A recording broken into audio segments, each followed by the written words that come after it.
प्रिय विद्यार्थियों, आज हम भूगोल विषय में बीए पार्ट सेकंड में जो हमारा टॉपिक चल रहा है प्लेन टेबल सर्वेक्षण, उसमें आज हम प्लेन टेबल सर्वेक्षण की विधियों की बात करेंगे। चार प्रमुख विधि है, लेकिन हमारे सिलेबस में दो ही हैं, प्रतिछेदन विधि, विकिरण या आर्य रेखा विधि। ये दो ही हमारे सिलेबस में है। और तीसरी है चक्रमण या माला रेखा विधि, और चौथी है रेडियो प्रगामी विधि। हम पहली विधि की बात करेंगे, प्लेन टेबुलन की प्रतिछेदन विधि।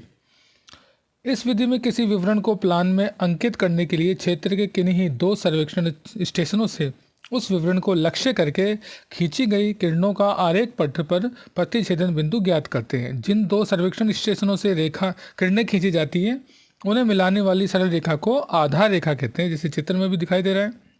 बेस लाइन, चूंकि प्रतिछेदन विधि में आधार रेखा के अतिरिक्त किसी अन्य दूरी को मापने की आवश्यकता नहीं होती, अतः इस विधि को प्लेन टेबुलन की त्रिभुजन विधि भी कहा जाता है। खुले क्षेत्रों के अगम्य स्थानों को प्लान में अंकित करने के लिए विधि विशेष रूप से उपयोगी है। इसके अतिरिक्त किसी क्षेत्र के प्लान में विवरण भरने के लिए तथा नदी तटों, कटी-फटी सीमा रेखाओं में निश्चित स्थलाकृतिक लक्षणों के मानचित्रण में भी प्रतिछेदन विधि का प्रयोग लाभदायक रहता है।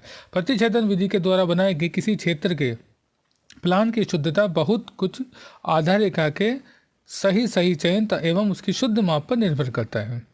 अतः आधार रेखा का चयन करते समय निम्नलिखित बातों का ध्यान रखना चाहिए। आधार रेखा के दोनों सिरों में क्षेत्र का प्रत्येक विवरण स्पष्ट दिखलाई देना चाहिए। आधार रेखा तथा किसी किरण के बीच का कोण अत्यधिक बड़ा अथवा अत्यधिक न्यून नहीं होना चाहिए। दूसरे शब्दों में, किरणों के प्रतिछेदन अत्यधिक तिरछे नहीं होने चाहिए। आधार रेखा यथासंभव समतल एवं बाधा रहित धरातल पर चुनी जानी चाहिए, जिससे उसे जरीब या फीते की सहायता से सरलतापूर्वक सही मापा जा सके। कार्यविधि, इसमें जैसा कि चित्र में दिखाई दे रहा है कि मान लीजिए कोई ABCD कोई क्षेत्र है। प्रतिछेदन विधि के द्वारा इस क्षेत्र की सर्वेक्षण प्रक्रिया को निम्नलिखित चरणों में हम कर सकते हैं। दिए गए क्षेत्र का भली भांति निरीक्षण करके प्लान में प्रदर्शित किए जाने वाले विवरणों का चयन करेंगे।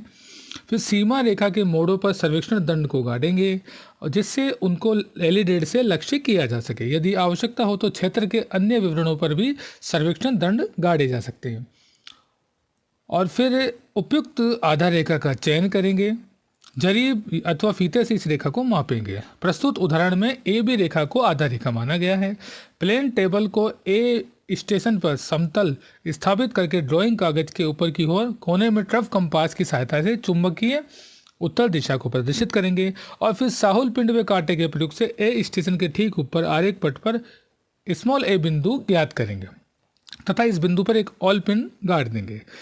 फिर एलईडी के कार्यकारी किराने को आलपिन से सटाकर करते हुए B स्टेशन पर खड़े हुए सर्वेक्षण दंड को लक्ष्य करके एक किरण खींचेंगे तथा इस किरण में पूर्व निश्चित मापने के अनुसार AB दूरी के बराबर AB रेखा काटिए, जो प्लान में आधार रेखा को बताएगी। इसके पश्चात क्षेत्र के अन्य विवरणों को बारी बारी से लक्ष्य करते हुए उसकी ओर A बिंदु से किरणें खींचेंगे, और पहचान के लिए प्रत्येक किरण पर संबंधित विवरण पर जैसे T, 2C, 2D, 2E अंकित करेंगे।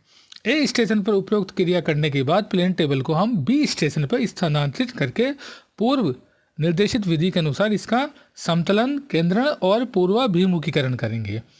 आरेख पट पर अंकित स्मॉल b बिंदु B स्टेशन के ठीक ऊपर हो तथा BA रेखा के सहारे एलईडी रखकर देखने पर दृष्टि रेखा A स्टेशन पर गड़े सर्वेक्षण दंड से होकर जाएगी। अब स्मॉल b बिंदु पर ऑलपिन गाड़ कर पहले की भांति क्षेत्र के विवरणों को बारी बारी से एलईडी के द्वारा लक्ष्य करते हुए किरणें खींचेंगे।